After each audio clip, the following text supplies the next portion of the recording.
అలా నేను విశ్వేశ్వరరావు పశ్చిమ బెంగాల్లో జరిగినటువంటి నేరాలు ఘోరాల మీద ఇప్పుడు కాన్సన్ట్రేషన్ చేసింది కొత్త ప్రభుత్వం సువేందు ప్రభుత్వం.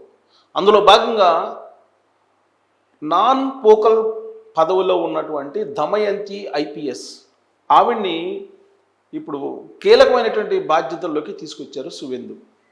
ఎవరి దమయంతి ఐపీఎస్ అని అంటే పశ్చిమ బెంగాల్ ముఖ్యమంత్రిగా రీసెంట్ వరకు పనిచేసినటువంటి మమతా బెనర్జీ బాధితురాలు అని ఎందుకు అంటున్నానంటే ఒక నిజాయితీ గల పోలీస్ ఆఫీసర్, ముక్కుసూటిగా వెళ్ళేటువంటి పోలీస్ ఆఫీసర్, అద్భుతమైనటువంటి ఫలితాలు సాధించినటువంటి పోలీస్ ఆఫీసర్ని లూప్ లైన్లోకి పెట్టినటువంటి ముఖ్యమంత్రి మమతా బెనర్జీ.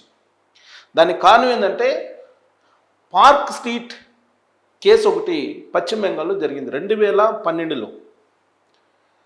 ఆ కేసు ఏంటంటే నైట్ క్లబ్లో నుంచి బయటకు వస్తున్నటువంటి ఒక యువతిని 5 యువకులు సామూహిక రేప్ చేసేసి నడి రోడ్డు మీద పడేసి వెళ్ళిపోయారు. ఆ కేసులో విచారణ చాలా వేగంగా దమయంతి చేశారు. ముఖ్యమంత్రిగా మమతా బెనర్జీ ఉన్నారు. ఇది ఫాల్త్ కేసు అని చెప్పి ముఖ్యమంత్రి హోదాలో మమతా బెనర్జీ అనౌన్స్ చేశారు. ఆవిడ అనౌన్స్ చేసినటువంటి 2 రోజుల తర్వాత దమయంతి సేన్ ఐపీఎస్ ఆ కేసుని ఇన్వెస్టిగేషన్ చేసి ఆధారాలు రాబట్టి ప్రెస్ మీట్ పెట్టి సామూహిక అత్యాచారం చేశారు అని చెప్పి ఆధారాలను బయట పెట్టారు. దానికి ప్రతిఫలంగా మమతా బెనర్జీ ఆవిడని పోలీస్ ట్రైనింగ్ కాలేజీకి బదిలీ చేశారు. రీసెంట్గా మమతా బెనర్జీ ముఖ్యమంత్రిగా ఉన్నంత వరకు 2012 నుంచి ఇప్పటి వరకు దమయంతి సేన్ ఎక్కడ ఉన్నారో కూడా ఎవరికి తెలియదు. అంటే ఇంపార్టెంట్ పోస్టింగ్స్లో ఎక్కడా లేరు. నాన్ పోకల్ పోస్ట్ అంటారు, నాన్ పోకల్ పోస్టుల్లో కొనసాగుతూ ఉన్నారు. ఇప్పుడు సువేందు అధికారి అక్కడ బీజేపీ ముఖ్యమంత్రి ఆయన పదవిలోకి వచ్చిన తర్వాత first Ajay Pal Sharma IPS encounter specialist 500 మందిని ఎన్కౌంటర్ చేసినటువంటి ఐపీఎస్ అధికారి ఆయన్ని ఉత్తరప్రదేశ్ నుంచి డిప్యుటేషన్ మీద పశ్చిమ బెంగాల్కి తీసుకెళ్లి కీలకమైనటువంటి బాధ్యతలు అప్పచెప్పారు.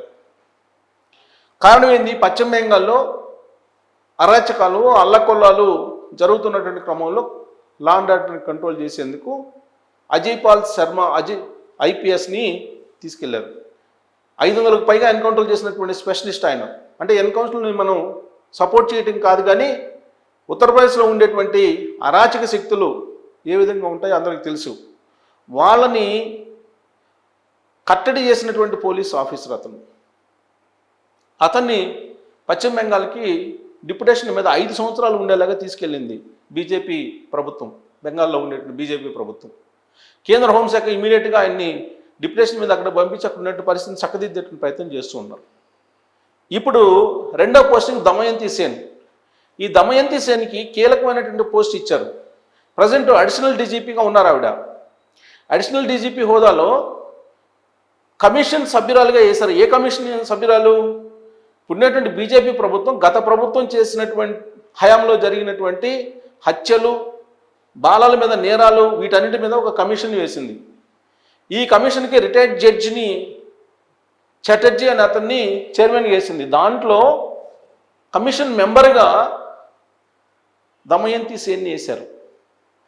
అంటే మొత్తం మమతా బెనర్జీ హయాంలో 3 సార్లు ముఖ్యమంత్రిగా వచ్చారు. 2012 నుంచి ఇప్పటి వరకు రీసెంట్ వరకు కూడా ముఖ్యమంత్రిగా ఉన్నటువంటి సమయంలో జరిగినటువంటి అనేక కేసులు ఉన్నాయి. పశ్చిమ బెంగాల్లో సంచలనమైనటువంటి కేసులు ఉన్నాయి. Even medical student rape case మనం చూసాం.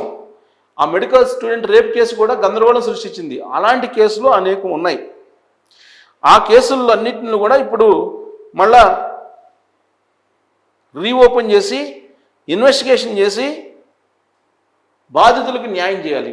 ఇది ఈ ప్రభుత్వం అనుకుంటున్నటువంటి ఆలోచన, చేస్తున్నటువంటి ఆలోచన. దీంట్లో భాగంగా ఈవిడికి కీలకమైనటువంటి పోస్టు ఇవ్వడం జరిగింది. ఆ కేసులన్నింటినీ కనుక తిరగదోడి మళ్ళా విచారిస్తే కనుక ఖచ్చితంగా మమతా బెనర్జీ దోషిగా తేలే అవకాశం ఉంది. మమతా బెనర్జీని అరెస్ట్ చేసే అవకాశం ఉంది, ఆవిడని జైల్లోకి పంపించే అవకాశం ఉంది అనేది వినిపిస్తుంది. ఎందుకంటే దమయంతి సేన్ ఐపీఎస్ చాలా పవర్ఫుల్ ఆఫీసర్, ఇన్వెస్టిగేషన్ చాలా పకడ్బందీగా చేస్తారనేటువంటి పేరుంది. దానికి కారణం ఏంటంటే 2012లో జరిగినటువంటి పార్క్ స్ట్రీట్ కేసులో యాక్చువల్గా ముఖ్యమంత్రి అది ఫాల్ట్ కేసు అని చెప్పి అనౌన్స్ చేయగానే ఇన్వెస్టిగేషన్ చేసి ఆవిడ మొత్తం మీడియా ముందు పెట్టారు. ఆ క్రమంలో ఆవిడకి పోలీస్ ట్రైనింగ్ దానికి పంపించారు. కానీ ఆవిడ ఆ రోజు ఇన్వెస్టిగేషన్ చేసినటువంటి ఆధారాలు అవన్నీ కూడా కోర్టుకు సబ్మిట్ చేశారు. కోర్టు దోషులుగా తేల్చింది. రేప్ చేసినటువంటి వాళ్ళు దోషులుగా తేల్చి వాళ్ళకి 10 సంవత్సరాల పాటు జైలు శిక్ష విధించింది. కాకపోతే ఇక్కడ బాధాకరమైన అంశం ఏంటంటే ఎవరైతే రేపుకు గురయ్యారో యువతి, ఆవిడ 2015లో అనారోగ్యంతో మృతి చెందారు.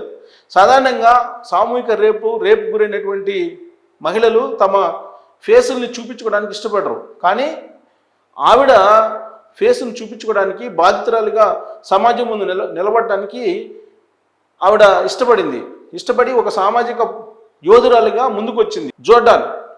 ఆవిడ పేరు జోర్డాన్. ఆవిడ ముందుకొచ్చి సామాజిక కార్యకర్తగా పోరాటం చేసింది. పోరాటం చేస్తున్నటువంటి క్రమంలో అనారోగ్యంతో 2015లో చనిపోయింది. ఆవిడ మీద సామూహిక రేపు చేసినప్పుడు 2012లో. కేసుకు సంబంధించిన పూర్వపరాలు, ఆధారాలు అవన్నీ కూడా దమయంతి ఐపీఎస్ చాలా కీలకంగా పకడ్బందీగా కేసులో ఉండే ఆధారాలు బయటికి తీశారు. 2 రోజుల్లో 2 డేస్లోనే బయటికి తీసుకొచ్చారు. ఆ కేసులో కారులో తీసుకెళ్ళిపోయి 5 యువకులు అర్ధరాత్రి ఆవిడ్ని కారులోనే రేప్ చేసేసి నడు రోడ్లో పడేశారు. ఆ కేసు ఫాల్ట్ కేసు అని చెప్పి మమతా బెనర్జీ అనౌన్స్ చేశారు. అప్పుడు పోలీసులు విచారణ పూర్తి కాకుండానే, అందుకే 2 రోజుల్లో విచారణ పూర్తి చేసి ఆవిడ మొత్తం ఆధారాలను సబ్మిట్ చేసింది దమయంతి గారు. ఆ కేసుని ఆవిడ ఆ రోజు ఆధారాలు సేకరించారు కాబట్టి ఆ కేసుని సుదీర్ఘకాలం పాటు విచారించినటువంటి లక్నో హైకోర్టు ఆ నిందితులకి 10 సంవత్సరాల జైలు శిక్ష వేసింది, కఠినమైనటువంటి జైలు శిక్ష విధించింది. అంటే ఆ స్థాయిలో దమయంతి ఐపీఎస్ కేసులు విచారిస్తారు. అందుకే ఇప్పుడు మమతా బెనర్జీ హయాంలో జరిగినటువంటి హత్యలు, ఆత్మహత్యలు, సామూహిక అత్యాచారాలు, బాలల మీద లైంగిక వేధింపులు, లైంగిక నేరాలు, వీటన్నిటి మీద కమిషన్ వేసి ఈ ప్రభుత్వం ఆ బాధ్యతను దమయంతి గారికి అప్పచెప్పారు. కాబట్టి చాలా వేగంగా, త్వరితంగా ఈ కేసుల విచారణ పూర్తవుతుంది. ఆధారాలతో సహా బయటికి తీసుకొస్తే ఆ రోజు ఉన్నటువంటి ప్రభుత్వం, అంటే మమతా బెనర్జీ గారి ప్రభుత్వం ఖచ్చితంగా సమాజంలో నిలబడాల్సిన పరిస్థితి ఏర్పడుతుంది. అప్పుడు మమతా బెనర్జీని అరెస్ట్ చేసేటువంటి అవకాశం కూడా లేకపోలేదు. ఆ స్థాయిలో ఇన్వెస్టిగేషన్ దమయంతి గారు చేస్తారు అని చెప్పి ఒక పెద్ద టాక్ పశ్చిమ బెంగాల్లో మొదలైంది. దానికి కారణం ఏంటంటే Vijay Sharma IPS encounter specialist బెంగాల్కి వెళ్ళటం, ఇప్పుడు మళ్ళీ కొత్తగా దమయంతి గారికి పోస్ట్ ఇవ్వడం అనేది ఒక పెద్ద సంచలనంగా బెంగాల్ రాజకీయాల్లో చెప్పుకుంటూ ఉన్నారు. కాబట్టి మమతా బెనర్జీకి జైలు తప్పదా అనే దాని మీద మీరు కామెంట్ చేయొచ్చు. Thank you.